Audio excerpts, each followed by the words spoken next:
Hi, this is Rachel Hartenstein with Reflections Healing, and I wanted to share with you today a bit about why sleeping pills may not be, well, are not the sleeping solution that you're looking for. So, sleep overall is a cleaning and organizing process for your body and for your brain. All of the activity of the day, waste products and whatever is left in your body from the active part of the day, sleep is the time when it gets cleaned out. And your brain, all of the information that you've taken in from your experiences and the stimuli that you have observed during the day, all that's in your short term memory, and when you sleep is when it all gets sorted and things that are deemed not that important can get dumped.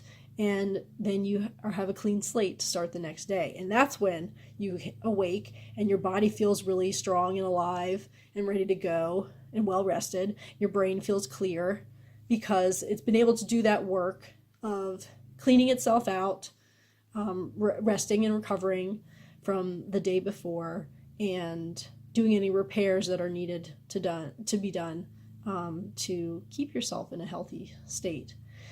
So that deep sleep state is critical. That is when all of your body systems can repair themselves and simply rest. Just that the impact that it has, the benefit that it has for your cardiovascular system, that your heart rate slows down, your blood pressure goes down, so that overall it is relieving the pressure on your system. And so that means over time there's less pressure that has been put on your cardiovascular system. And so it is shown that there's a correlation with lack of sleep with increased incidence of heart attack or stroke or just overall high blood pressure. And that is because the system is not getting to rest the way that it is designed to for the long term. And also with your immune system, you'll see that your immune system is depressed because it doesn't have that time when that's when it is producing all of its antibodies, the natural killer cells that go and get any cancer cells, any abnormalities that are detected in the body. Those are what go after that, and they are produced during that sleep cycle.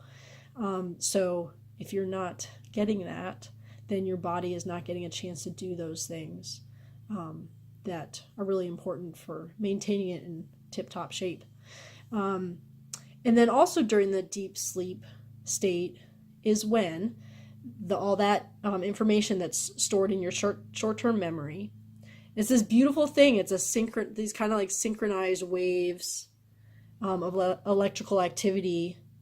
They've seen, sleep scientists, they map this and they watch that these synchronized waves of energy travel through the brain from the frontal cortex down all through, and they're carrying all that information, and so it's distributed to then be processed and reviewed and compared against the stories that you already have, the memories that you have stored away, and what's deemed important is then cataloged away in your long-term memory, and then your short-term memory is a clean slate for the next day.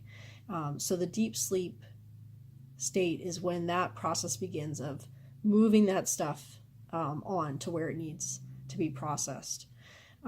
So all those things really, really significant, really important for just maintaining our basic health and well-being. And here's the thing with sleeping pills. Sleeping pills, in different forms and different degrees, are a sedative. So like alcohol, they interrupt some of the neural receptors in your brain, so that they stop working, and so your brain quiets down, and eventually you go into a state of some unconsciousness, and that can seem like or feel like you are sleeping, but it's not actually proper sleep. You are not going through those different brain wave states, and most importantly, getting down into that deep sleep, slow wave state. And so none of that repair and cleaning and healing is done. And so that is why even when you take sleeping pills, you'll wake up and you don't feel that well rested. It's because your body hasn't actually been able to do what it really wants to do in sleep. So though the sleeping pills will make it seem like you are sleeping, they're not getting you that good quality deep sleep that you really need. The trick is to get your brain sleeping again, which is absolutely possible. It knows how to sleep, but it is a creature of habit. So if your daily habits and just the busyness of your brain has interrupted its ability to go to sleep the way that it knows how to, then that's where the problem lies. And it's just a matter of retraining it so that it can relearn how to do what it knows how to do. So the first step for that, my number one tip, which I'll leave you with today, we'll go into other ones in other videos, but the first number one thing is to have a consistent bedtime every day. So if, because you have that internal clock, and if you are kind of reminding it and sort of syncing it up with, okay, this is the time, this is the point at which the brain should start to slow down to be ready to go to sleep, then that will help to reinforce that, help to start creating that in your brain, that it knows like, okay, this is the time to slow down and prepare to go to sleep. So that's tip number one is trying to create that habit of a consistent time when you go to sleep. And it's okay if there's an occasional day that you don't, but having it as your regular routine, that you have a consistent time, and then you'll be ready to go to sleep when it is time to go to sleep. So that's it for today.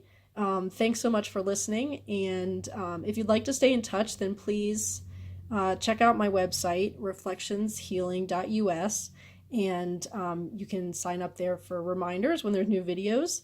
And in upcoming videos, we'll talk some more about sleep and some more things that you can do to naturally get yourself sleeping again and get that proper sleep that you're really looking for. So until then, take care.